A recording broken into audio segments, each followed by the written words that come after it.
안녕하세요, 일렉트로캠입니다. 오늘도 흥미진진한 테슬라 이야기를 해볼까 합니다.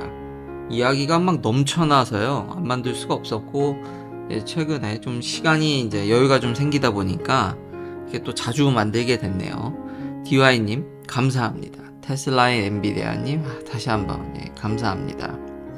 제가 이 충전 얘기를 너무 자주 얘기하는데, 이거는 강조하면 할수록 이게 테슬라의 무서움? 이거 아무리 자주 얘기해도 부족함이 없기 때문에요, 얘기를 안 할 수가 없는 것 같습니다. 물론 한국에서는 이게 큰 문제가 안 될 수도 있겠습니다. 땅 크기가 작다 보니까. 그러게요, 한국에서 주행거리 논란이 있었을 때 글쎄요, 굳이 한국에서 이게 필요할까라는 생각도 들었었거든요, 저 역시. 실제로 한국 가서 타보니까 한국은 영향이 덜 하겠지만 앞으로 인구도 줄고, 솔직히 지금 주식에 영향이 있는 건 미국 시장이 지금 핫한 거 아닙니까? IRA법부터 해서 지금 그 얘기도 할 텐데, 지금 다시 한번 정부가 업데이트를 하면서 그래서 얘기를 안 할 수가 없죠. 이것 때문에 지금 다 주식시장의 영향도 큰 거고, 지금 미국의 모든 전기차 지금 초점이 맞춰지고 있는 거 아니겠습니까? 그러니까 이 동네에서 무슨 일이 일어나는지를 얘기하는 게 이 채널의 목적이죠. 그러다 보니까 한국보다는 아무래도 미국 시장에 좌지우지 되는 게, 이래서 스케일이 중요한 겁니다. 큰 시장을 갖고 있는 게. 그래서 제가 간혹 이렇게 인구가 줄어도 경제에 영향이 없다라고 얘기하시는 분들은 너무 깝깝합니다. 그럴 일은 거의 90.99% 인구가 줄게 되면 경제적 타격이 어마무시합니다. 시장적인 면들이라든지, 예를 들면 지금 한국의 대학도 이제 점점 없어지죠. 그 대학만 없어지겠습니까? 그 대학을 상대로 하는 밥집이라든지 여러 서포팅하는 업체들, 그러니까 사실상 중견기업 하나씩 날아가는 건데, 그런 게 5개, 10개씩 없어지는데 생산성 향상을 이루지 않으면은 그 공백을 어떻게, 시장의 규모라는 게 정말 대단한 겁니다. 그 규모를 유지한다라는 게, 그 스케일, 제가 AI 데이터도 그렇지만 차량 판매에 있어서도 스케일, 참 그 스케일을 무시할 수 없는데, 다시 충전 얘기를 안 할 수가 없는데요. 그러면 지금 Electrify America는 800V니까요. 거기다가 테슬라를 꽂으면 테슬라가 충전이 잘 안 될까요? 왜냐면 제가 기아 EV6를 거꾸로 꽂으면 무슨 일이 일어나는지를 이야기를 했죠. 자, Electrify America라든지 이제 쫓아오는 이 차징 인프라스트럭처, 정부도 뭐 보조를 많이 하는 그 친구들한테 테슬라를 꽂으면 속도가 잘 나올까? 아이러니하게 엄청 잘 나옵니다. 이거 왜 그럴까요? 제가 앞서 얘기한 스케일 때문에 그럽니다. 지금 이미 미국 시장에서 팔린 차의 최소 70%가 넘는 게 테슬라입니다. 자, 충전하는 회사가 테슬라를 지원하지 않으면 무슨 일이 벌어질까요? 굶습니다. 그러니까 부도가 나죠. 돈을 못 봅니다. 그러니까 아이러니하게 표준 이건 말건 간에 미국 내에서 테슬라 차량이 너무 많이 돌아다니기 때문에, 아예 심지어 EV고는 제가 가는 그 홀푸드 아래에서 보면 아예 어댑터 없이 테슬라 포트를 따로 만들어서 아예 기계를 설치해 놨습니다. 이런 데가 한두 군데가 아닙니다. 그리고 속도도 350kW 일렉트리파이 아메리카 찌르면 어댑터 쓰면 아주 잘 나오고, EV고도 잘 나오고, 여기 다 잘 나옵니다. 왜 이런 일이 발생할까요? 물론 잘 안 될 때 많죠. 그거는 얘네들이 이 기계를 관리를 잘 못해서 그런 거지 테슬라의 문제가 아닙니다. 다시 한번, 지금 미국 내 상당수 차가 테슬라기 때문에 테슬라를 상대로 돈을 벌지 않으면은 전기차 충전업체들은 돈을 벌 길이 없습니다. 작년이지만 6개월 정도 기사인데, 일렉트리파이 아메리카가 잘 쓰이지 않는답니다. 첫 번째 이유가 CCS 타입을 가진 차들은 로드트립을 잘 안 한답니다. 여기도 써있더라고요, 찾아보니까. 왜 그런지는 이미 전에 제가 다 설명을 했죠, 제가. 그러니 돌아다니는 차들이 테슬라밖에 없고 많은데다가 로드트립도 테슬라만 하니, 과연 테슬라를 지원을 해야 될까요, 말아야 될까요? 지원을 안 하면 본인들 손해입니다. 그러니까 최대한 테슬라가 충전하기 편하게 만들어야지 돈벌이가 되는 겁니다. 이래서 스케일이, 시장 규모가 그래서 중요한 겁니다. 그래서 제가 이 깝깝한 거죠. 이렇게 미국에서 돌아가고 있다. 그래서 테슬라는 어디든 찔러도 그 기계가 뽑아낼 수 있는 씁니다. 안 그러면 본인들이 돈을 못 벌기 때문입니다. 기가 막히죠. 근데 여기에 또 숨은 또 하나 놀라운 사실이 하나 더 있는데요. 이래서 후발주자가 테슬라 슈퍼차저를 못 따라옵니다. 테슬라 슈퍼차저는 테슬라에 완전히 옵티마이즈 돼서 딱 경제적으로 최적화되고 기술 개발까지 테슬라만 상대했으니까요. 그게 완벽히 돼서 지금 엄청나게 깔리고 있고, 타 회사는 일부 오픈하는 겁니다. 전부 오픈하는 게 아니라. 거기다가 살려만 드릴 게죠. 그러면은 지금 후발주자는 테슬라도 지원을 해야 되지만 그렇다고 테슬라만 상대로 파는 건 아니죠. CCS도 지원을 해야 됩니다. 이 한 대의 기계값을 낮추는데 아무리 기술 개발을 해도 진짜 그냥 돈을 쏟아 부어서 무리를 해서 테슬라만큼 올라왔다 할지라도 얘네들은 필연적으로 구조상 테슬라가 가는 슈퍼차저보다 비쌀 수밖에 없습니다. 왜? 모든 차종을 서포트를 해야 되기 때문입니다. 그래서 캘리포니아가 이 주정부가 머리를 써서 결제 시스템을 넣게 하려고 한 건데 테슬라는 그건 거부했죠. 근데 그 돈은 푼돈이라 생각하고 거부한 거고 페더럴 거버먼트 펀드는 받습니다. 그러니까 후발주자가 뭐 이래저래 지원받고 뭘 해도 테슬라 슈퍼차저를 구조적으로 따라가기가 힘듭니다. 얘는 다 지원해야 되거든요. 이게 어려운 겁니다. 후발주자라고 앞에 가는 애가 있으니까 금방 쫓아갈 줄 알았는데 전기차라는 게 이래서 어려운 겁니다. 단순히 주유소 같이 기름 넣고 다 똑같은 그게 아니라는 거죠. 후발업체는 다시 한번 모든 차종을 다 지원해야 되고 이거는 제가 3년 전에 얘기를 했던 겁니다. 이미 예측을 했던 거고요. 제가 예측한 대로 모든 회사 차를 다 지원해야 되기 때문에 연구 개발 난이도가 훨씬 어렵고 가격을 낮추는데 한계가 있습니다. 당연히 라인도 길어야 되고 이 라인 진짜 비쌉니다. 쿨링 라인. 이러니 후발주자가 테슬라 슈퍼차저를 따라가기가 어렵습니다. 거의 사실상 불가능에 가깝습니다. 이런 현실이라는 거죠. 그러니까 테슬라를 잡으려면은 아예 정말 대놓고 테슬라를 처음부터 끝까지 다 아예 플랫폼을 똑같이 따라할 생각을 하고 엄청난 출혈을 하던가. 근데 현실적으로 그렇게 쉽지 않죠.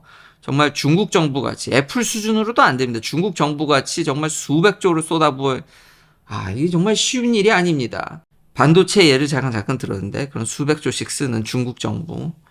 그러니까 완전히 정말 돈을 퍼부어서 이렇게 따라야 할 게 아니라면은 뭔가 테슬라와는 차별성 있게 하지 않으면은 이제는 제가 이미 옛날에 골든타임을 얘기했죠. 그건 이제 지났죠.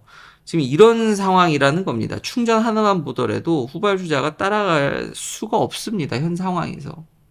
이거 어떻게 따라갑니까? 모든 자동차를 서포트하면서 근데 돈은 테슬라한테 받아야 되는데 테슬라 차량들한테 정말 머리가 미치고 환장할 노릇이죠.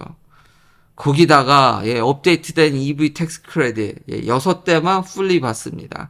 캐딜락 리릭 이거 딜리버리 거의 뭐 처참하죠. 생산은 많이 되고 있다 할지라도 딜리버리 쉐비 볼트 요게 좀 그나마 잘 팔리고 있는데 제가 이거 배터리 생산이 전에도 꾸역꾸역 넘어간다고 위태위태하다고 그래서 이게 많이 만들면은 더 팔 수도 있을 것 같은데 텍스 크레딧을 메리 베라 CEO와 달리 CEO는 반토막 난다 그랬는데 이번 업데이트된 거에서는 풀로 받습니다. 그러니까 진짜 쌉니다. 쉐비 볼트 원래 가격도 싸기 때문에 볼트 EUV 여기다 풀로 받으면은 거기다가 이제 주정부도 보조로 올 수도 있기 때문에 물론 소득에 따라서 그러면은 이건 정말 싸거든요. 이걸 빨리 많이 만들어야 될 텐데 GM의 좀 안타까운 점 그리고 생산량에 대해서 두 번째로는 아까 얘기했듯이 전에도 얘기했듯이 어제도 얘기했듯이 차라는 거는 미국에서 언제든지 제 편만 발휘되어야 되는 거지 마실용 차로 승부해서는 한계가 분명합니다.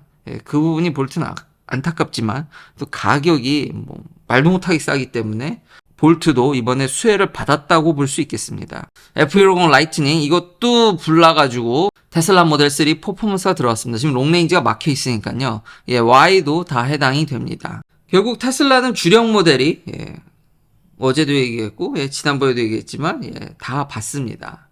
근데 상당수 모델들이 지금 다 탈락을 해서 이제 모델 3 스탠다드 레인지 같은 게 이해가 되겠죠. 그러니까 미국에서 제조하지만 중국제 배터리를 쓰니까 반토막 나고 지금 포드의 주력 모델인 마기가 반토막이 났습니다. 이것도 좀 치명적인데 얘기를 했죠. 근데 여기 이제 현대기아차 한 대도 없고요.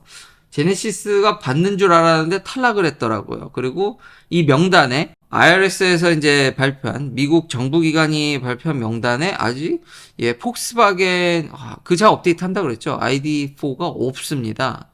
야, 이건 뭐 진짜 테슬라만 논하는 이 어떻게 이럴 수가 있는지 대단합니다. 근데 이제 추측하기로는 테슬라는 메인 파트너가 파나소닉이고 파나소닉도 자체 일본에 리파이닝 하는 데라든지 벤더들이 있습니다. 그 벤더들이 어느 정도 중국의 포션을 상쇄시켜 준 것으로 보여집니다. 그리고 테슬라의 기가 팩토리 멕시코 조금 기가 상하이보다 짓는 게 좀 오래 걸리지만 여기서는 저렴한 생산하려고 하는 것 같습니다. 저렴한 모델을 25,000달러짜리 이제 완공되고 뭐 스테디 스테이트로 가는 데는 그래도 2년 정도 걸리지 않겠습니까? 기가 상하이를 보더라도 더 빨리 하려고는 하겠지만 근데 이제 완공되면 25,000달러 이거는 클 것 같습니다. 이거는 이제 정말 클 것 같습니다.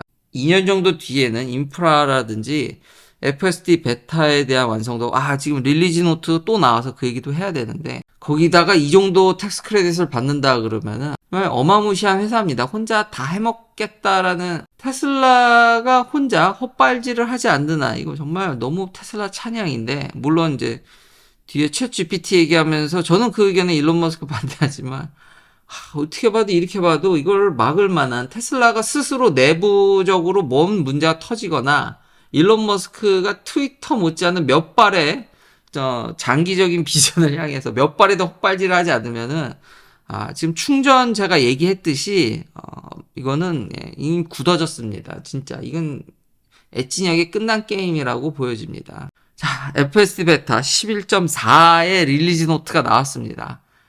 참 매번 차를 탈 때마다 너무 재밌고 이게 기대되게 만드는 저의 기변병을 없애버린 근데 테슬라 차량을 계속 사대고 있으니 기변병이 없어진 건 아닌데 근데 여튼 차를 탈 때마다 너무 재밌고 대단한 회사인 건 맞는 것 같습니다.